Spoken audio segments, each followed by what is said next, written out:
Now for a session sponsored by Travelsify, please welcome Chief Executive Officer and co-founder Travelsify, Bruno Chauvat, and Global Personalization Lead Accenture Interactive, Jeriad Zoghby, in discussion with Skift ex-editor Greg Oates.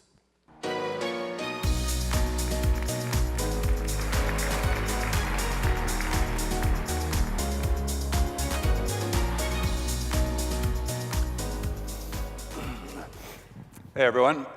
So the way things are shaping up, I think the signature megatrend for 2018 is going to be the rise of guest centricity and marketing orchestration powered by artificial intelligence.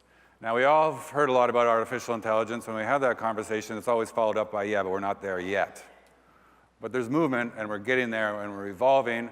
I think proof of that is what Carnival is doing, it's launching in November aboard Princess ships. It's Ocean Medallion guest centricity platform.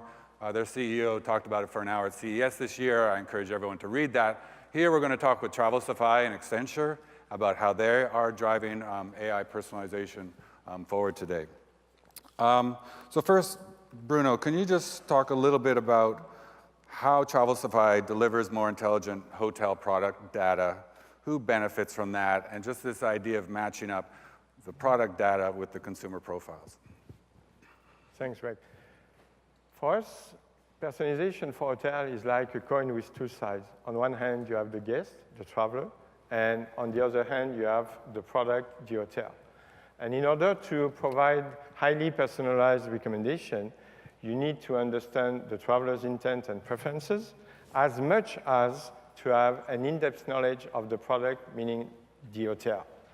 And so far, the industry focused mainly on user data, while still relying on basic information to describe the hotels.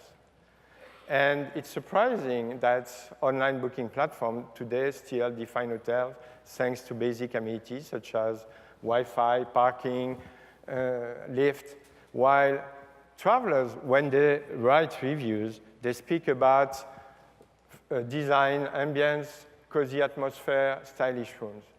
And at Travelsify, we have analyzed more than 160 million reviews in many languages, thanks to natural language processing technology, to realize that travelers speak far less about amenities than about their experiences.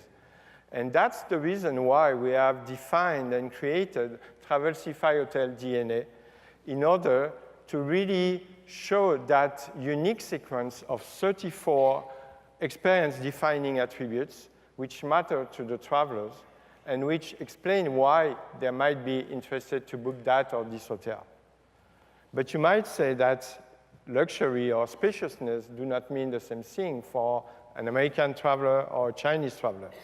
That's the reason why we have created the geo-targeted hotel DNA, which enable to reflect the local, cultural, and geographical differences. So, in other words, we provide geo-targeted hotel DNA for hotel groups and online booking platforms for American travelers, Chinese, French, Brits, and so on. And we cover more than 400,000 hotel DNA in the world.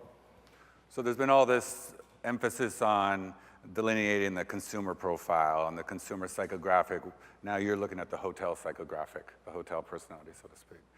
So Jeriad, you launched the Accenture Genome earlier this year, and it's been described as putting the personal back in personalization. What does that mean? Yeah, so we just launched our study, by the way, it's hot off the press, on personalization for travel, where we looked at hotels, airlines, cruise lines, OTAs, and we did two things. We looked at both the consumer feedback, but we also looked at an expert evaluation of each brand's digital experience. And one of the big takeaways, there's four key takeaways, but one of the big takeaways was there is a big gap between what we call personalization and actually being personal. And one of the reasons that occurs is because too often we treat customers more as a persona than a person, right? You know what they do, you track a lot of what they do, but you struggle with why they do it. And so we end up going to market research, and I'm not knocking market research, but for actually understanding your best customers, they're interacting with your brands all the time.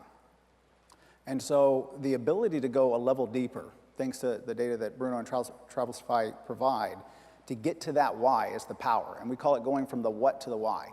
And so the genome is nothing more than an accelerator. We knew everybody was going to have to head in this direction. They may need help getting there quicker and how to leverage this data, and so that's why we launched it. But one other thing is this is not actually a new concept, right? This has been going on in the media industry for a long time. In less than 5 years, Netflix went from being a content distributor, starting off as offline content distributor, to being the most disruptive content creator that's out there. And they did that by not focusing on what the titles were that you were consuming. They started paying attention to the why. They started looking at the product DNA and saying it's not about the title being attached to the customer, it's about the genre and the characters and the director and the actor and the time periods and all these nuanced attributes that became intellectual property for them. And so now they've built this gigantic pool of a gold mine of intellectual property by listening to their customers very intently that now they're using to drive market innovation. So one of the reasons I like this, what makes this cool, is that we're talking about AI and personalization and guest centricity, you know, in a narrative that we can almost kind of understand. I think that's the biggest problem when we talk about AI is we really don't know how to judge if what we're reading makes sense or not. So building on that, Bruno, could you talk about how Travelsify and Accenture work together, but in the most easily understandable way? Yes, I will try. By mapping all the 34 attributes of the Travelsify Hotel DNA on one hand, and all the customer interaction on the other hand, Accenture Genome creates a living profile for each individual customer to uncover why this person has chosen that hotel. And that's really important because the Accenture Genome is using Travelsify Hotel DNA to better understand, to improve the understanding of the customer preferences. This will result in great opportunities in upselling, in conversion, and in ancillary product sales. And in that context, I'm happy to announce today that the cooperation with Accenture will not only cover hotel DNA, but will also cover restaurant DNA, because we are building a global database of restaurant DNA. And just to give you an idea, here in New York City, we have already more than 5,000 restaurant DNA.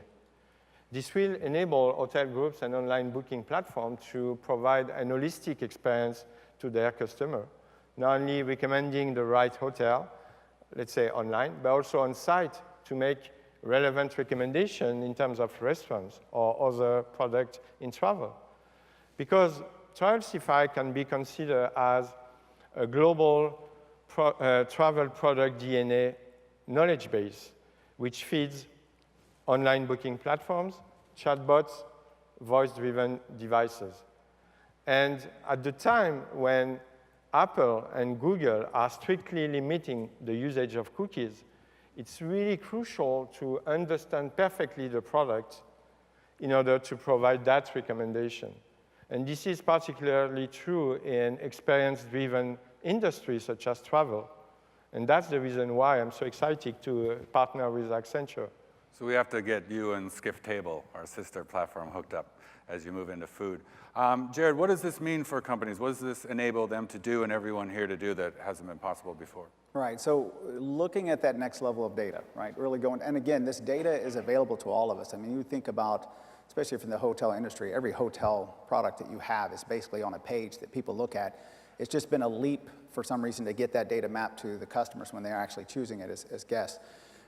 In the short term, all the investments we make in technology, especially as we talk about artificial intelligence, it's the fuel that drives the performance. So we're going to see a natural uptick in the performance of those. But the bigger opportunity is the reinvention of the guest experience. So if you think about the example with all the restaurants, if you're building a digital concierge that you want your customers to have both on property or on craft and then they take with them, right now our mindset is limited by what Amazon has basically kind of poisoned our brains with, you know? The idea that you're going to walk around and say, well, I'm in this new city, I'd like to find something, and well, based on, you know, I went here, other people who went here, is not a very personal experience. But if you happen to land somewhere and you go, well, I know Jeriad loves live entertainment, he loves blues music, he loves microbreweries and outdoor patios, let me show you some places you might love. that's a very powerful transition that's there that really becomes personal. So just quickly, can you provide some examples of this in action, and just how do you envision it, expanding across the industry at scale? Yeah, so now granted, we're not allowed to talk a whole lot about some of the stuff we're doing because this is a very disruptive approach. One of the companies that we can talk about is the work we're doing with Melia, where we've actually taken the product DNA of Travelsify and plugged it into the genome platform, doing discovery exercises with the intent of actually putting in their personalization technology. And they are for those who don't know Melia, world-class personalization marketer. And I say that I'm very restrictive when I use that term, but their ability to know and curate an experience from the time someone places an ad to the landing page, to the booking page, even to the call center. Too often, customers fill your org chart when they go through that. They're phenomenal at this. So to see that perform in that kind of environment is quite exciting. But just more in a general market presence, you brought up Carnival. I think what Carnival's doing at heart is this what to why transition. And it's something that's really important, I think, if everybody paid attention to, you should take away, which is don't do a technology facelift. Don't take your existing guest preference and just sit there and add new technology to it. That's not gonna disrupt anything.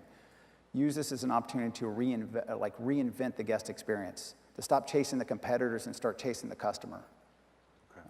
And just to rapidly, we are convinced that this global travel product knowledge base is essential and is at the heart of the personalization in travel.